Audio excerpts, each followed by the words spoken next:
In the digital age, we trade our data, our privacy, and perhaps more for convenience.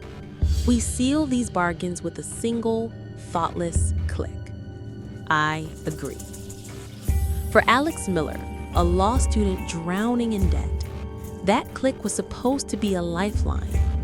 He signed up for a lucrative online platform, ignoring the novel lamp terms and conditions in his desperation. He didn't realize he wasn't just agreeing to a job. He was signing a contract with an entity that enforces its clauses not in a courtroom, but upon the very fabric of reality itself. This is the story of his fight to find a loophole before his entire existence is legally redacted. Let's begin the story. Get comfortable and listen closely.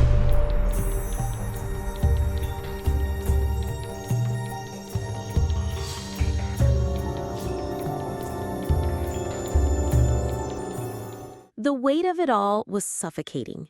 Not just the physical weight of Harrison on torts pressing into his ribs as he tried to sleep on the lumpy couch, but the metaphysical, soul-crushing weight of $172,488.32. That was the number. Alex Miller saw it when he closed his eyes, a glowing red specter haunting the backs of his eyelids.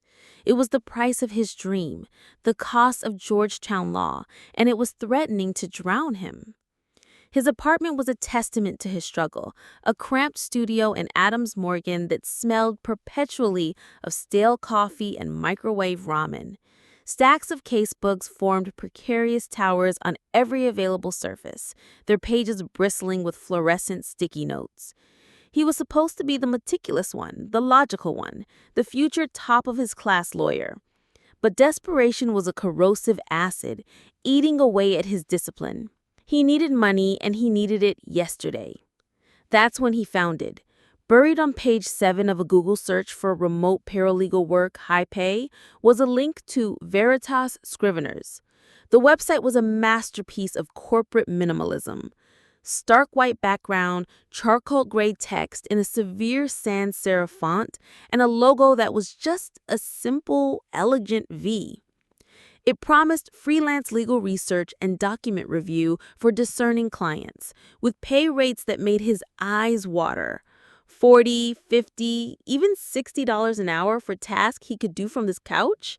It felt too good to be true, which was a red flag his legal training screamed at him to notice. He silenced it with a hefty dose of wishful thinking. The sign-up process was simple. Name, email, a scan of his student ID to verify his legal education. Then came the final step, the terms and conditions. It wasn't a document, it was a monolith. He clicked the link and a new window popped open, filled with a seemingly infinite scroll of text. The font was tiny, the paragraphs dense, packed with phrases like henceforth, notwithstanding, and interplanar data integrity. He scrolled and scrolled and scrolled. It felt like reading the entire legal code of a small, litigious nation. His thumb ached. A small part of his brain, the part that hadn't yet been smothered by anxiety, whispered that he, a law student, should read this. It was his professional and intellectual duty. But another, louder part of his brain, the part that had just received the final notice from his utility company, roared with impatience. Everyone clicks agree. It's just boilerplate, standard liability waivers, arbitration clauses, nothing burger. He scrolled to the very bottom, his eyes glazing over the final labyrinthine sentences. He found the small, unassuming checkbox. I have read and agreed to the terms and conditions. He lied. With a single, decisive click, he checked the box. Then he clicked the large, friendly button beneath it, Become a Scrivener. Instantly, his screen refreshed to a clean dashboard. A notification popped up. Congratulations, Scrivener 1138. Your first assignment is ready. The payment for the task was listed, $200, for what he estimated would be 2 hours of work. A jolt of pure, unadulterated relief shot through him, so potent it almost made him dizzy. He opened the assignment. It was a digital case file from an obscure 19th century maritime dispute. The instructions were simple, if a bit eccentric. Review the attached depositions. Redact all mentions, direct or indirect, of the color blue. Strange. But for $100 an hour, he'd redact the letter E if they asked him to. He got to work, meticulously using the platform's built-in tool to strike through every blue, every azure, every sky-colored, every oceanic hue. He finished in just over an hour, submitted the work, and checked his linked bank account. The $200 was already there. No 30-day processing, no pending status, just there. A wide grin split his face. This was it. This was his lifeline. He celebrated by tossing his half-eaten ramen and ordering a pizza, feeling lighter than he had in months. Later that evening, as he sat down to study, he reached for his favorite pen. It was a Pilot G2, a specific one he'd used for all his most important notes, with a rich, dark blue ink. He couldn't find it. He searched his desk, a cluttered war zone of paper and books, then checked his backpack, his pockets. Nothing. It was just gone. Huh, he muttered, grabbing a black pen instead. He probably just misplaced it in his cleaning frenzy. It was a small thing, insignificant, easily forgotten. The next morning, Alex woke up feeling a sense of optimism that had become foreign to him. The sun streamed through his window, and the Veritas Scrivener's dashboard had a new task waiting. The pay, $350. The task, review attached architectural deeds for the adjacent property, Block 14B, reconcile all references to third-floor balconies. He lived on the third floor. Block 14B was the red brick apartment building directly across the narrow street from his own. He knew it intimately. Its facade was the backdrop to his life. He'd spent countless hours staring at it while procrastinating, watching neighbors water their plants on the neat, wrought iron balconies that adorned every third-floor unit. Reconcile, he mused. A strange word choice. Probably just meant to cross-reference them against a master file. Easy money. He powered through the task, deleting the clauses that described the balconies from a series of digital deeds. He submitted it, saw the $350 hit his account instantly, and turned back to his torts textbook with a satisfied sigh. It wasn't until late afternoon, when he stood up to stretch, that he glanced out his window, and his blood ran cold. The building across the street was there, the red brick, the windows, the familiar pattern of wear, but the third-floor balconies were gone. It wasn't that they'd been demolished. There was no dust, no scaffolding, no sign of construction.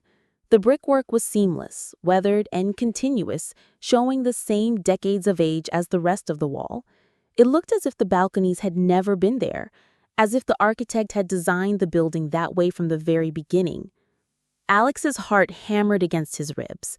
No, I'm just tired, stressed. It's a hallucination. He squeezed his eyes shut and opened them again. The flat, uninterrupted brick remained.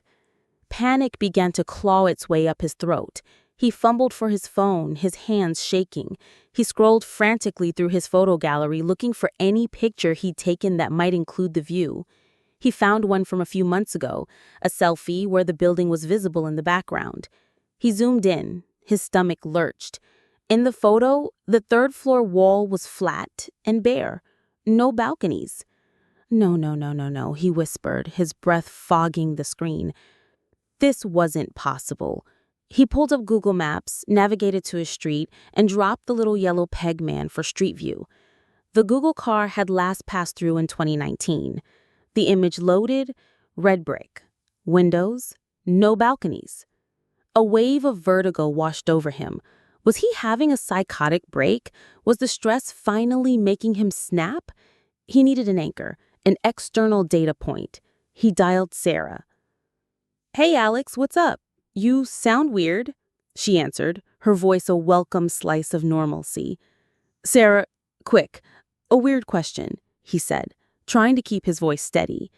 "The building across from my apartment, the old brick one, it has those black iron balconies on the third floor, right?"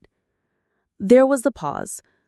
"What are you talking about?" Sarah asked, her tone shifting from casual to confused. "I've been to your place a dozen times. That building's never had balconies. It's just a flat wall. Are you okay?" The phone slipped from his grasp and clattered to the floor. The contract wasn't just affecting his perception, it was retroactively editing reality itself and everyone in it to match the work he'd done. He wasn't redacting documents, he was redacting the world. With a surge of adrenaline-fueled terror, he scrambled back to his laptop. He opened the Veritas Scrivener's website, his cursor shaking as he navigated to the page he had so casually ignored, the terms and conditions. He forced himself to read. His eyes, trained to skim legal text for key phrases, flew across the dense paragraphs. He searched for words like edit, change, reality. And then he found it, buried deep within a section on data handling, so thickly wrapped in jargon it was almost indecipherable. Clause 4.17.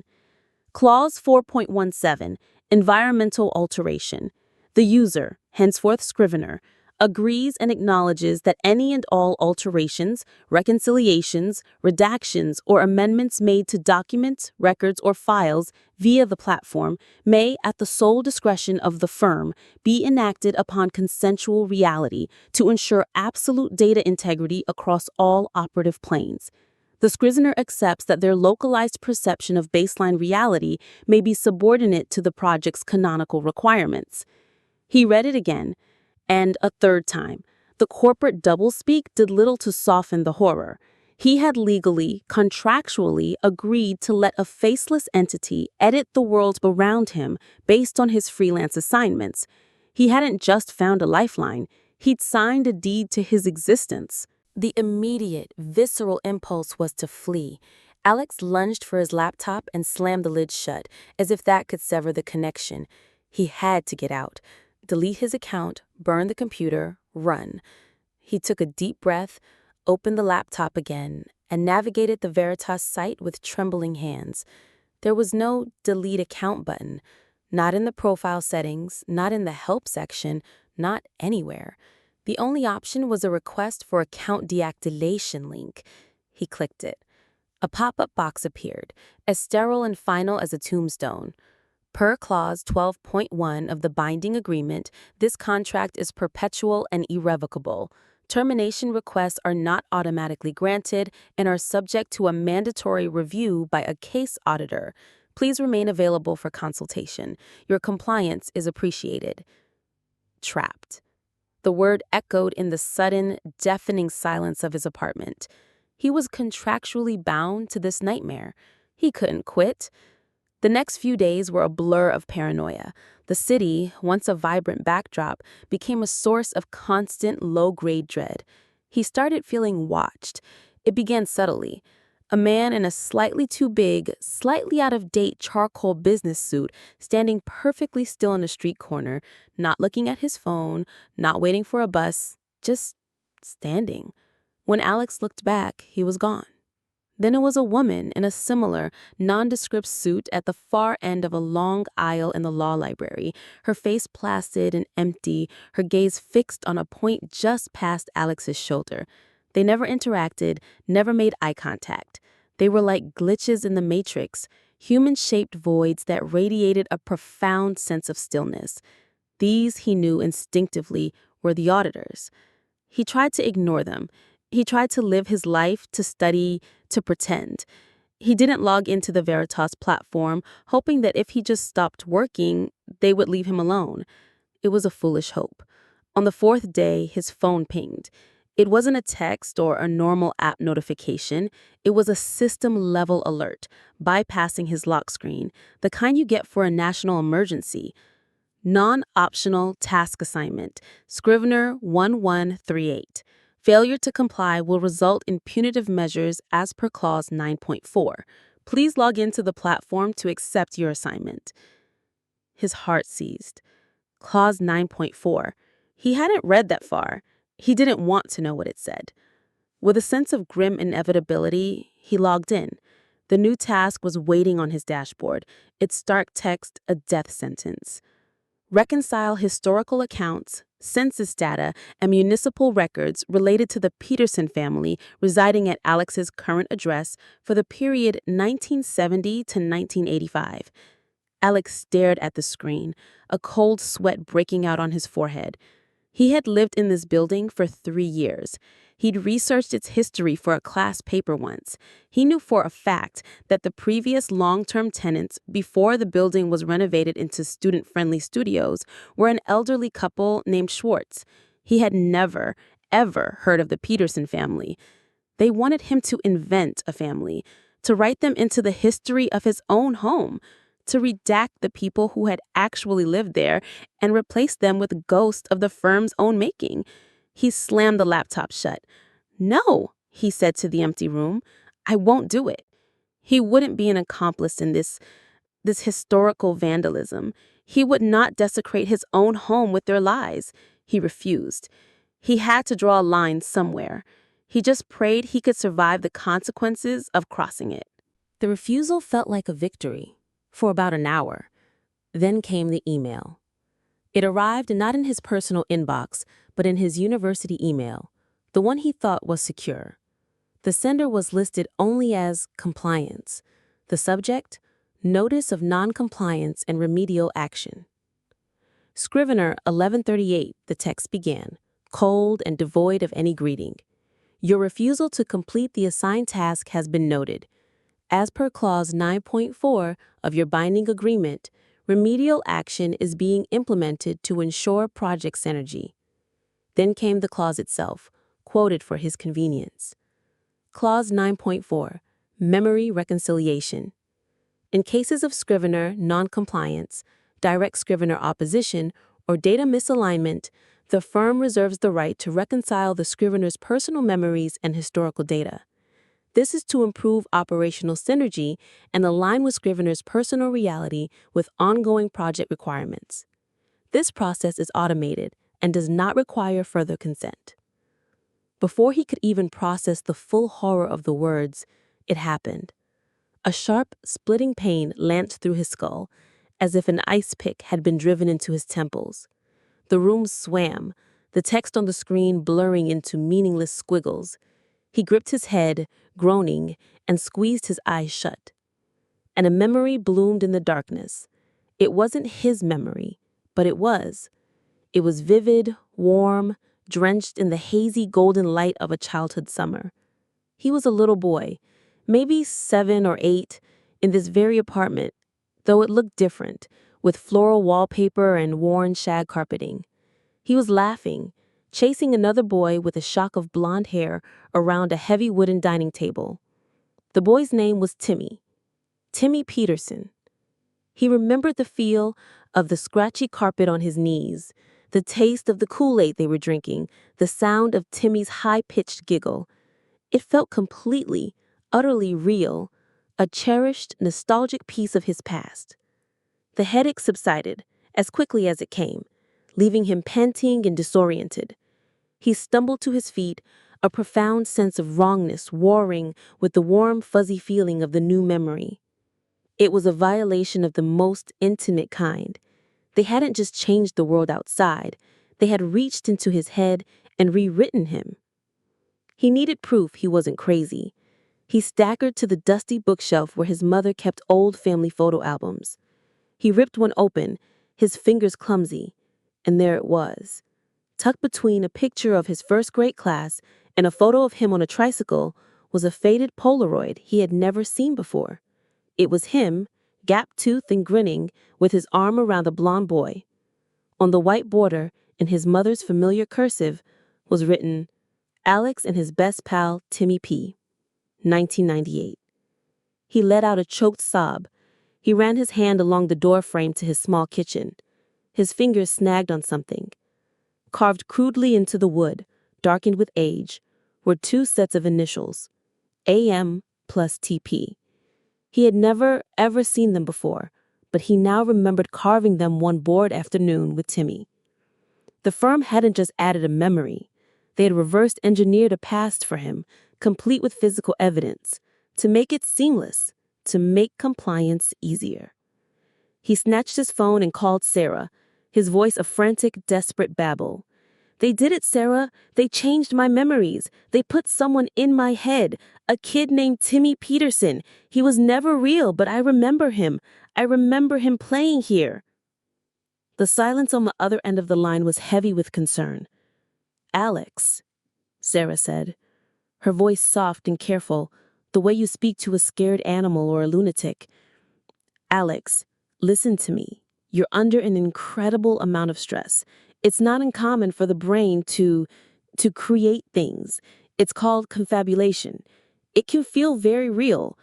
I think you need to take a break. Maybe talk to one of the university counselors. I can go with you."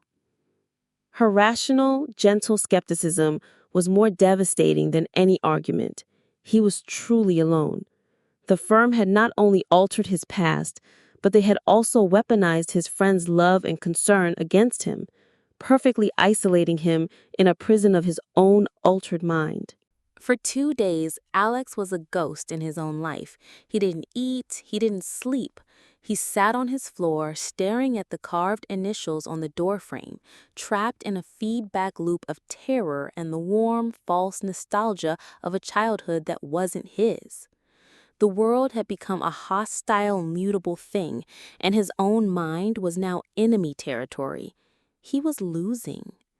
Then, on the 3rd day, something shifted. It was a flicker of the old Alex, the law student, the logician. It rose through the fog of paranoia like a bubble of air from a drowning man's lungs. He was being destroyed by a contract. A contract. It had clauses, terms, definitions. It wasn't a curse. It was a legal document. And a legal document, no matter how arcane or malevolent, could be fought. You don't fight a contract with fists or fear. You fight it with the law. A new kind of energy surged through him, not of hope, but of pure, spiteful defiance. He wasn't just a victim anymore. He was opposing counsel. He ignored the incessant, non-optional task notifications that now pinged on his phone with ominous regularity. His new assignment was the Veritas Scrivener's Terms and Conditions. He printed all 287 pages of it at the university library, the printer churning for nearly 20 minutes, spitting out a mountain of paper that felt as heavy as a tombstone. His apartment transformed from a prison cell into a war room. He spread the pages across his floor, taping them to the walls. He uncapped a dozen different colored highlighters. He lived on coffee and adrenaline, spending days and nights cross-referencing clauses, looking for contradictions, ambiguities, definitions that could be turned against their author. He treated it like the most important case of his life because it was. He was his own client, and the stakes were his soul. He analyzed the language. It was precise, brutal, and terrifyingly well-drafted. Every right was waived, every liability disclaimed.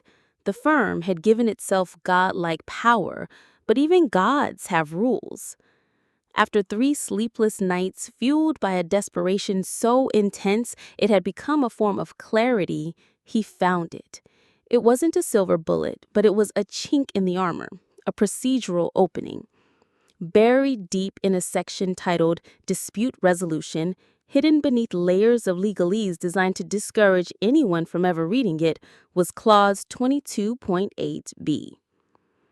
Clause 22.8b, any and all disputes arising from or relating to memory or reality reconciliation protocols, as defined in Clause 9.4 and 4.17 respectively, must be submitted to binding, non-physical arbitration with a designated case auditor.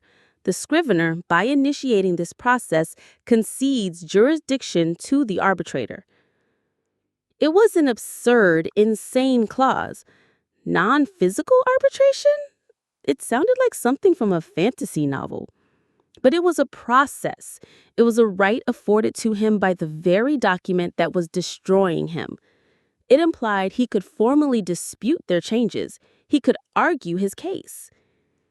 He followed the instructions detailed in a bizarre subclause, a protocol for initiating the process.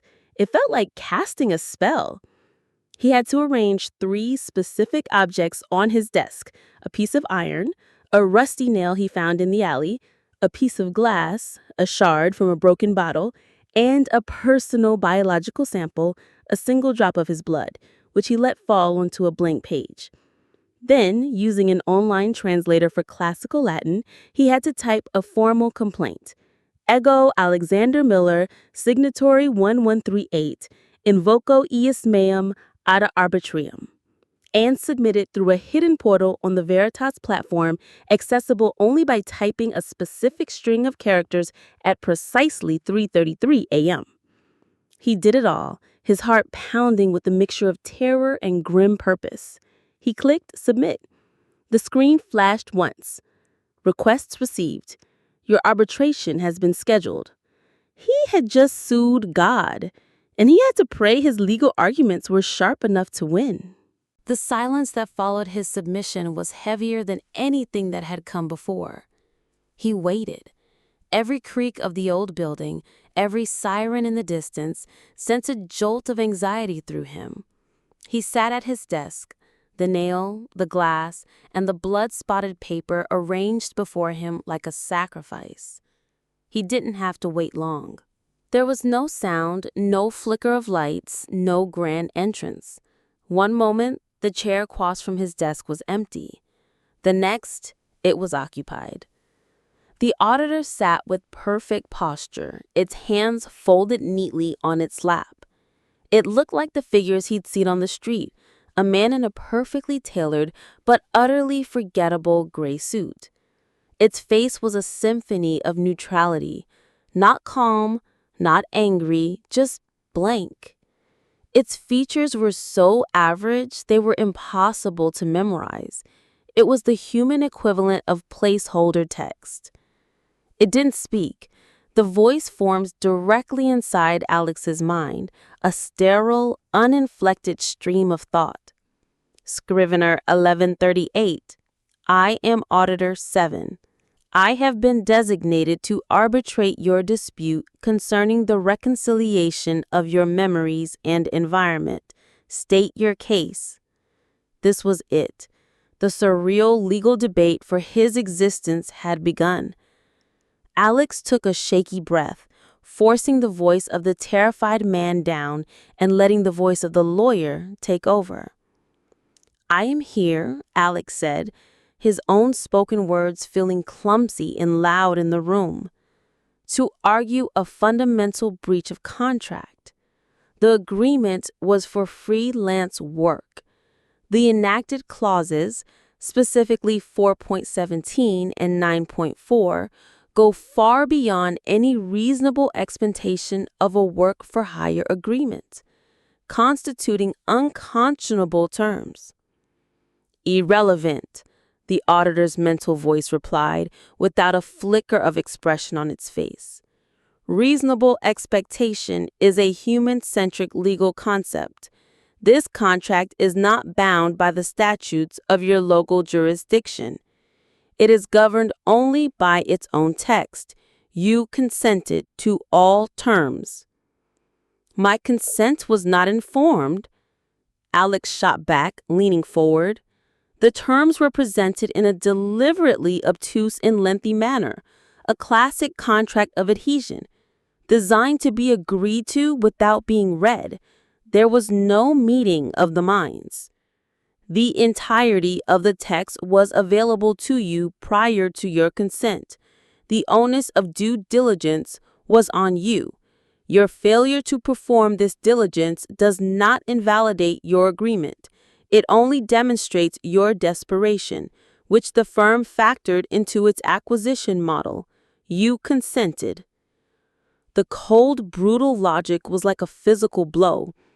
Every argument Alex raised, rooted in human law and ethics, was dismissed with the same unshakable mantra. You consented. He argued psychological duress. The auditor classified it as motivational pressure. He argued that his memories were his personal inalienable property. The auditor defined them as user-generated data stored in a biological medium, subject to editing. He was losing. The auditor's logic was a closed loop, perfect and impenetrable.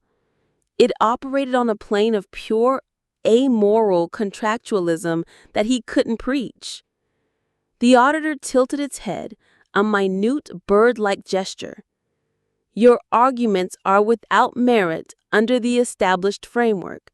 However, in the interest of operational efficiency, the firm is prepared to offer a settlement. A sliver of hope, sharp and dangerous.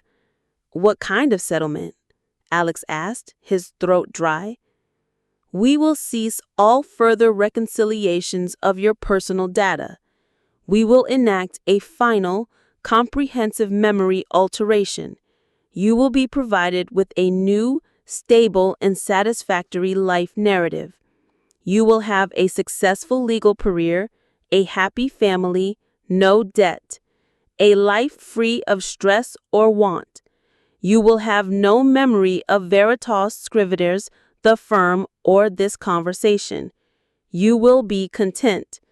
In exchange, you will withdraw this arbitration and waive all future disputes. The offer hung in the air, a beautiful, terrifying temptation, a perfect life, a complete fabrication, an escape that was also a total erasure of self. All he had to do was agree. One more time. The settlement offer was a gilded cage, and Alex could feel its bars closing in. The auditor sat in perfect stillness, awaiting his answer. The judgment it would render if he refused would be his complete erasure, he was sure of it. This was his last chance to fold, to accept the comfortable lie. He could feel his will starting to crumble under the weight of the auditor's flawless, inhuman logic. His mind raced back over the contract, spread across his walls like the ravings of a madman. It was a perfect trap. Perfect? A small voice in his head whispered. No contract is perfect. He stared at the auditor, at its placid, empty face, and then his eyes darted to the very first page he had taped to the wall, right by the door. The beginning. The foundation upon which the entire 287-page nightmare was built. He had skimmed it 100 times, but now, in this moment of ultimate desperation, he saw it. Clause 1.1, the very first sentence. He stood up, his chair scraping against the floor. The auditor's non-gaze remained fixed on him. The arbitration isn't over, Alex said, his voice gaining a strength he didn't know he had. I have one final argument. It concerns the validity of the contract in its entirety. Proceed, the voice in his head replied, a hint of what might have been impatience rippling beneath the surface. Clause 1.1, Alex began, pointing a trembling finger at the page on the wall right by the door. The foundational premise, it states, and I quote, this binding agreement is entered into by and between the firm and the user, a sentient entity with demonstrable free will. He let the words hang in the air. The auditor remained silent. A sentient entity with demonstrable free will, Alex repeated, his voice ringing with dawning, ferocious clarity. That is the prerequisite for the entire contract. That is the legal status you required of me to be a valid signatory. He took a step towards the impassive figure. But what have you done? With your very first act of environmental alteration under Clause 4.17, you began to compromise my perception of reality. You deliberately gaslit me, making me question my own sanity. You compromised my ability to make rational decisions based on empirical evidence. He paced the small space between the desk and the door, his mind firing on all cylinders. Then, when I refused to comply, you enacted Clause 9.4. You directly invaded my mind and altered my memories. You changed my past. You changed who I am. You didn't just edit data, you edited the seat of my consciousness. He spun back to face the auditor, his voice rising to a crescendo. My free will is not some abstract concept. It is the product of my experiences, my memories, my ability to rationally perceive the world around me. And you have systematically attacked and corrupted every one of those things. Every action you have taken against me since I completed that first task has been a continuous, flagrant breach of your own foundational clause. By your own actions, under your own terms, you have rendered me incapable of demonstrating the very free will that is required for this contract to be valid. I am no longer a valid signatory. The paradox hit the room like a thunderclap. The auditor fell silent. The voice in his head ceased. For the first time, a flicker of something crossed its placid face. Not emotion, confusion. It was the look of a supercomputer that had just been fed an unsolvable equation. A contract that requires free will to be valid cannot contain clauses that destroy free will without negating itself. Its form began to shimmer, like a heat haze on asphalt. The air in the room hummed with a low, grinding thrum, the sounds of crashing servers and overloaded processes. Error, paradox in enforcement protocol. Clause 1.1 conflicts with Clause 9.4. Reconciling. Signatory status null if will is null, but will can only be negated post-consent. Error, catastrophic logic fail. The auditor's body flickered violently. Its form dissolved into a blizzard of corrupted data, a screaming cascade of static and fragmented legalese that filled the room for a heart-stopping second. And then it was gone. Silence. Not the heavy, pregnant silence of before, but a true empty silence. The low hum of paranoia that had been the background noise of his life for weeks was gone. The feeling of being watched had vanished. Alex was left standing in the middle of his apartment, shaking uncontrollably, his ears ringing. He stumbled to the window and looked out. The building across the street was still a flat, featureless wall of brick. The third-floor balconies had not returned. He turned and looked at the old family album, still open on the floor. The faded Polaroid of him and the blonde boy, Timmy P., was still tucked inside. The changes were permanent. The system had crashed, but the files it had already overwritten remains corrupted. He had won. He was free. But the victory came with scars that no one else could see. His reality was now a patchwork of the original and the edited. He carried the warm, loving memories of a childhood best friend who had never existed, a phantom limb on his soul. He lived in a world with subtle but indelible alterations, a world where the color blue felt slightly less vibrant, a world with no balconies on the building across the street. Alex returned to law school, but he was a different man. The abstract concepts of contracts and torts were now terrifyingly real. He saw the world not as a collection of people and places, but as a series of agreements, spoken and unspoken, seen and unseen.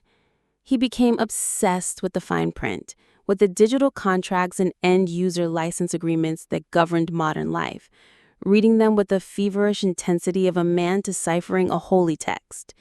Years later, Alex Miller was no longer a drowning student, but a partner at a boutique law firm in San Francisco specializing in digital rights and fighting predatory tech companies. He was known for his almost supernatural ability to find exploitative clauses in impenetrable terms of service agreements. The final scene finds him in his spacious corner office late at night, overlooking the glittering city. A junior associate has left a contract on his desk for a new, wildly popular social media app his client is considering acquiring. It's a standard acquisition, but Alex's process is never standard. Attached to the main contract is the app's consumer-facing terms and conditions. It's long, it's dense. Alex leans back in his expensive leather chair, takes off his glasses, and rubs his tired eyes. He looks at the document, then gets up and walks over to the espresso machine in the corner of his office. He brews a strong, dark cup. He returns to his desk, the aroma of coffee filling the room. He settles in, picks up the first page of the terms and conditions, and begins to read. Every single word. He will never click agree blindly again.